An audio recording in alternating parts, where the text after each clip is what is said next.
Petit aparté sur la hiérarchie. Quand on vit dans une société occidentale, c'est très mal vu de parler de hiérarchie, ça fait un peu totalitariste. Mais la hiérarchie, c'est quelque chose qui peut être objectivé, si on peut dire ça comme ça. C'est-à-dire on peut se baser sur des critères que tout le monde peut observer. Ces trois critères sont le talent, le courage et la vision à long terme. On peut distinguer trois catégories d'hommes. Tu vas avoir les héros, qui sont des hommes qui ont du courage, mais qui n'ont pas spécialement de talent ou pas spécialement de vision à long terme. Au-dessus, tu vas avoir les champions. Champions, c'est des gens qui ont et du courage et du talent, mais qui n'ont pas spécialement de vision à long terme.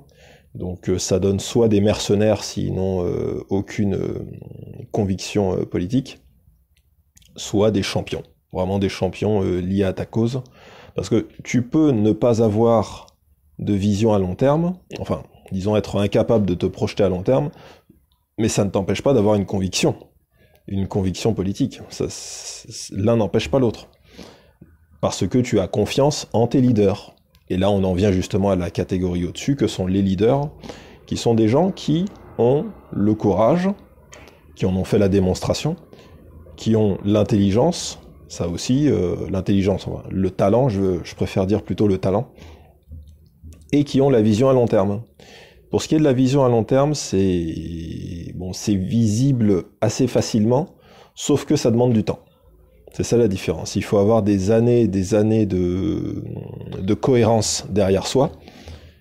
Dès lors où on a des années de cohérence derrière soi et qu'on en fait la démonstration, eh ben oui, on est hiérarchiquement bien au-dessus, mais de façon même incomparable, que celui qui se contredit systématiquement, qui dit tout et son contraire, qui fait tout et son contraire, qui en plus de ça n'a aucun talent. Parce que ça aussi, le talent, c'est facile à démontrer. Quelqu'un qui a du talent, c'est très facile à voir. Dans certains domaines, on peut toujours faire du plagiat, certes, mais bon, il y a aussi l'avantage, c'est que les connaisseurs, les pairs, justement, ceux qui font à peu près la même chose, sauront distinguer ceux qui copient, ceux qui ne savent que imiter, de ceux qui ont réellement le talent, réellement le génie.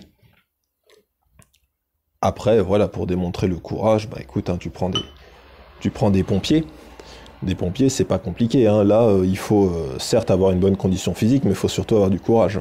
Après, si tu n'as aucune autre qualité que ça, c'est pas grave. Tu seras quand même un bon pompier. Donc voilà, pour parler de hiérarchie, pour parler de virilité, c'est pas quelque chose qui est subjectif. On voit ça comme ça de loin, comme si ça devait être quelque chose, comme si une sorte d'autorité divine désignait un tel est viril, un tel est charismatique, alors que non, pas du tout. C'est quelque chose qui peut se démontrer par A plus B de façon tout à fait transparente et fiable. Donc voilà, je récapitule. Le courage, le talent et la vision à long terme. Ce qui donne le héros, au-dessus le champion et au-dessus le leader. Après, vous me direz, oui, mais qu'est-ce qu'on fait de quelqu'un qui a de la vision à long terme, mais qui n'a pas de courage? Eh ben, t'en fais ton conseiller. Il est le conseiller du leader. C'est tout.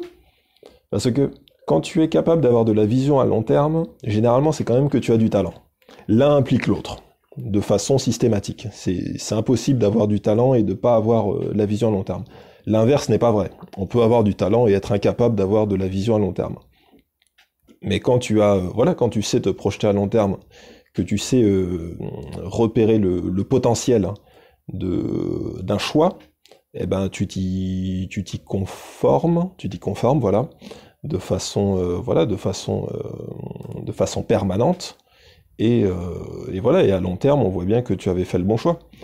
Et pour faire certains choix, il n'y a pas besoin d'être courageux. Il y a besoin d'être pertinent, il y a besoin d'être intelligent, justement, c'est ce qui fait justement le talent de ces gens-là. Donc voilà, s'ils n'ont pas de courage, eh ben vous en faites le conseiller du leader qui lui a le courage. Donc voilà. Sinon qu'est-ce que j'avais d'autre? Le courageux, ouais, le courageux qui n'a ni talent ni vision à long terme, ouais, c'est le héros.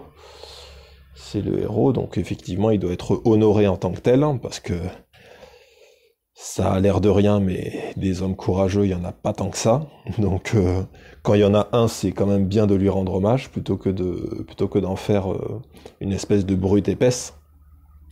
Parce que quand on a des problèmes, on est bien content d'avoir des gens courageux autour de soi. Parce que les gens qui sont lâches, mais qui sont très respectueux, qui sont très polis, qui sont très courtois, oui, c'est bien. Mais quand vous avez des problèmes, ils vont très respectueusement, très courtoisement, vous laisser crever. Donc après, c'est un choix, hein. Si vous préférez être entouré de lâches plutôt que entouré de gens courageux, c'est votre choix. Vous verrez bien où ça vous mène. Voilà, je crois que j'ai fait le tour. Et puis de toute façon, s'il manque un truc, je le mettrai en barre de description. Allez, à bientôt.